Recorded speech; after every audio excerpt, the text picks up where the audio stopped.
For more dialogue amid the escalating tensions. Remember, just this afternoon, Israeli Foreign Minister had announced that that Israel has banned Antonio Guterres from entering Iran and called him out for what it calls supporting terror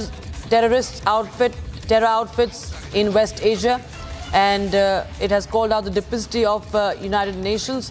Now, Germany is criticizing Israel for its decision to bar Guterres from entering Israel. Remember, Israeli Foreign Minister has said that Guterres is not welcome in Israel, that he must not step on to Iranian soil. And viewers, that's the big update we have right now. Tensions escalating, and remember, this happening right ahead of the United Nations Security Council emergency meeting today. And of course, Israel has been a long-time critic of the United Nations, especially after the 7th of October attack last year. And the war of words is right now quite loud. And remember, viewers, Germany had on one hand condemned Iran for the attacks, for the missile attack on Israel last night, but it is criticizing Israel for barring Antonio Guterres, who is the Secretary General of the United Nations. Remember, the United Nations General Secretary has been reiterating time and again calling for de-escalation of the conflict, calling for a ceasefire amidst the tensions in West Asia. And the row over Israel's decision to bar Guterres is only escalating right now as we speak. United Nations, remember, is all set to convene a meeting. The Security Council will be holding a meeting today, emergency meeting. And France also has deployed its military assets to help down Iranian aggression. And Senior Executive Editor Abhishek Kapoor joins us on the broadcast for more on this. Abhishek, of course, the row is intensifying over Israel's decision. We've seen Israel being a long-time critic of United Nations, especially after the Hamas attack on the 7th of October. And this time, it has escalated this to a different level, barring Antonio Guterres. And Germany does not like this. Well, you see, we have not seen the last of the escalation. Remember, Rakshita, after Iran carried out those missile strikes on Israel territory last evening, we have seen Israeli responses which are very combative, to say the least. And in fact, Israel might just be calibrating the global response before it hits back and retaliates. So I think that is the reason why for example, the United Nations Secretary General Antonio Guterres has made the statement that he did, because he's saying this is unwarranted, uncalled for escalation should stop. So in a way, he did not name Iran, and that's something which has peeved Israel and their foreign minister declaring Israeli Secretary General persona non grata. And Germany, of course, wants this escalation not to go further up the scale, and that's why the Germans are not liking the statement made by Israel. Somebody has to do the rational talk somewhere, and that seems to be the case because, as I mentioned, Rakshita, it's not the last. We have seen the French moving in their military assets to the Mediterranean. We have seen the Japanese and the Koreans announcing some kind of military support.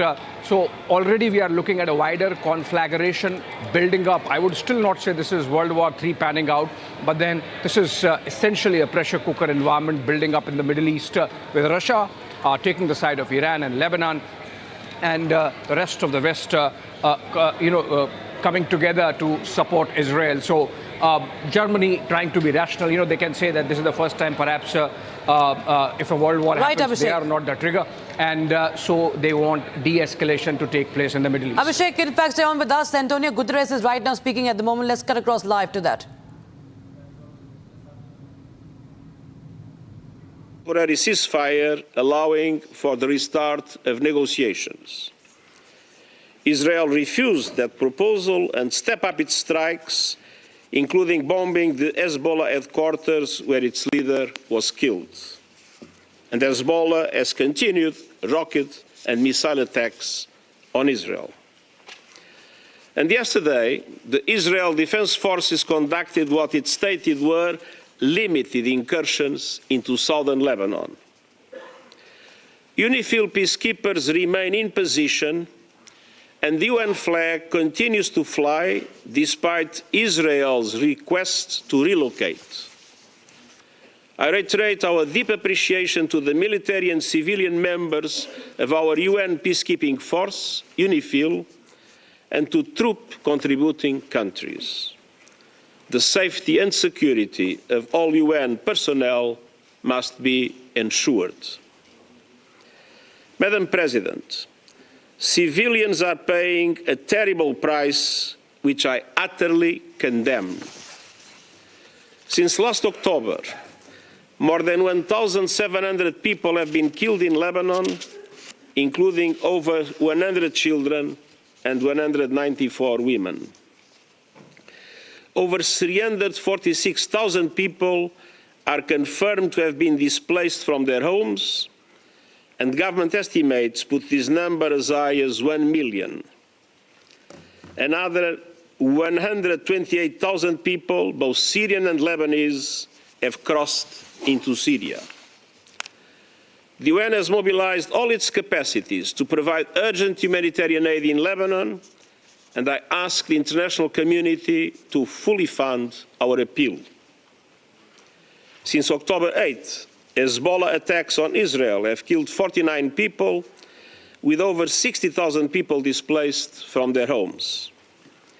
It is absolutely essential to avoid an all-out war in Lebanon, which would have profound and devastating consequences.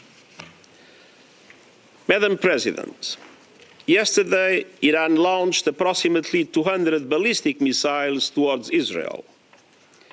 It stated it was in response to the killings of Hassan Nasrallah and the Islamic Revolutionary Guards Corps Commander Abbas Nilforushan last week, as well as that of Hamas leader Ismail Haniyeh in Tehran in July.